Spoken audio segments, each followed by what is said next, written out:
Hello दोस्तों, नमस्कार। मैं अमितोष पंडित आप सभी का स्वागत करता हूं और आप देख रहे हैं एपी न्यूज। चलिए देखते हैं आज की टॉप 10 न्यूज। अगर आपको ये न्यूज पसंद आता है तो आप ज्यादा से ज्यादा लाइक, शेयर एंड सब्सक्राइब कीजिए, जिससे यूट्यूब ये वीडियो को ज्यादा से ज्यादा लोगों को रिकमेंड करेगी।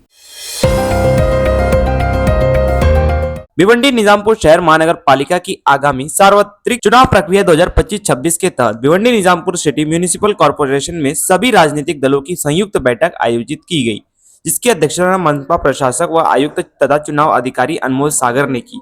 बैठक में विभिन्न राजनीतिक दलों के प्रतिनिधि, चुनाव निर्णय अधिकारी, पुलिस विभाग और महानगर पालिका के वरिष्ठ अधिकारी उपस्थित रहे।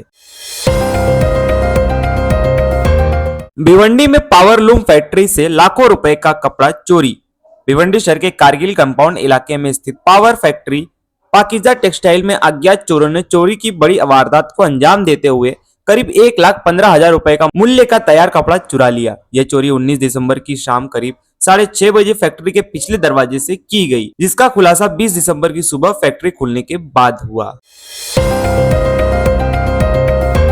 भिवंडी शहर के पारसनाथ कॉम्प्लेक्स में स्थित 929 इलेक्ट्रॉनिक के गोदाम में अचानक भीषण आग लगी, जिसमें सैमसंग, एलजी और सोनी कंपनियों के करीब 200 स्मार्ट टीवी और कई डीप फ्रीजर जलकर खाक हो गए।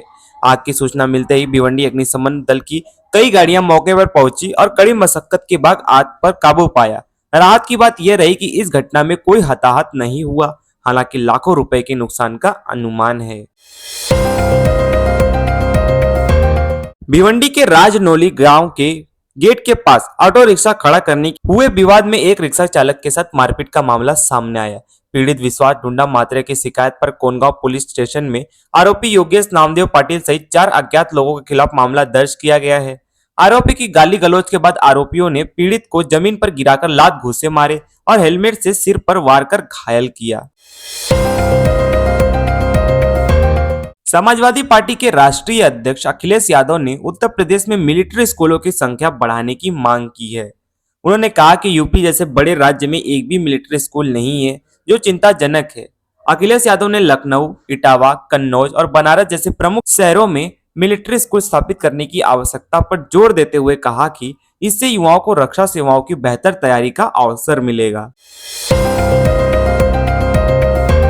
भिवंडी के नकदी नाका परिसर स्थित doctor APJ Abdul Kalam flyover पर शुक्रवार को मुंबई से वाड़ा जा रहा सीमेंट से भरा ट्रक डिवाइडर का सही अंदाजा न लग पाने से अनियंत्रित होकर उस पर चढ़ गया, जिससे कुछ देर बाद अफरा तफरी मची। सूचना मिलते ही यातायात पुलिस और भिवंडी निजामपुर शहर महानगर पालिका के कर्मचारी मौके पर पहुंचे और क्रेन की मदद से ट्रक हटाकर यातायात बहाल कराया गया। गनीमत रही कि कोई जनहानि नहीं हुई, लेकिन स्थानीय लोगों ने आरोप लगाया कि फ्लाईओवर पर रिफ्लेक्टर और चेतावनी संकेत की कमी के कारण पहले भी ऐसे हादसे हो चुके हैं। भिवंडी कल्याण नाका से कल्याण तक प्रस्तावित मेट्रो लाइन के तहत शुक्रवार तड़के भिवंडी निजामपुर शहर महानगर पालिका के अतिक्रमण विभाग ने भारी पुलिस बंदोबस्त के साथ कल्याण रोड पर दुकानों और मकानों की मापजोख शुरू की। इसकी जानकारी मिलते ही स्थानीय व्यापारियों ने विरोध तेज कर घेराव आंदोलन किया। मौके पर सैकड़ों व्यापारी और नागरिक जमा होने से तनाव की स्थिति बन गई। पूर्व विधायक रुपेश मात्रे ने कार्रवाई पर सवाल उठाते हुए कहा कि नया डेवलपमेंट प्लान लागू होने से पहले तोड़फोड़ नहीं होनी चाहिए। नवी मुंबई इंटरनेशनल एयरपोर्ट का नाम दीवा पाटिल के नाम पर रखने की मांग को लेकर भिवंडी लोकसभा क्षेत्र के सांसद सुरेश मात्रे के नेतृत्व में 22 से 24 दिसंबर तक मानकोली से नवी मुंबई इंटरनेशनल एयरपोर्ट तक प्रस्तावित पैदल मार्च को पुलिस ने आचार संहिता का हवाला देकर अनुमति देने से इनकार कर दिया है। नारपोली पुलिस ने बताया कि राज्य में भिवंडी सहित 29 महानगर पालिकाओं के चुनाव के चलते आचार संहिता लागू है, इसलिए किसी भी राजनीतिक गतिविधियों की इजाजत नहीं दी जा सकती।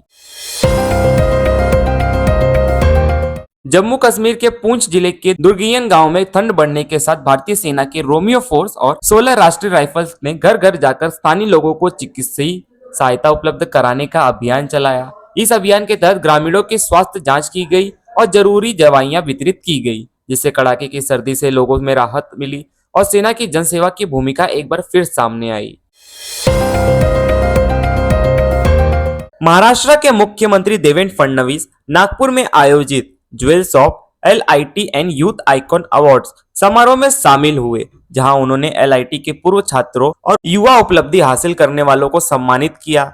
इस अवसर पर उन्होंने कहा कि किसी भी संस्थान की असली पहचान उसके सफल एलुमनाई से होती है और देश की तेजी से बढ़ती अर्थव्यवस्था को भविष्य के लिए तैयार मानव संसाधन की जरूरत है।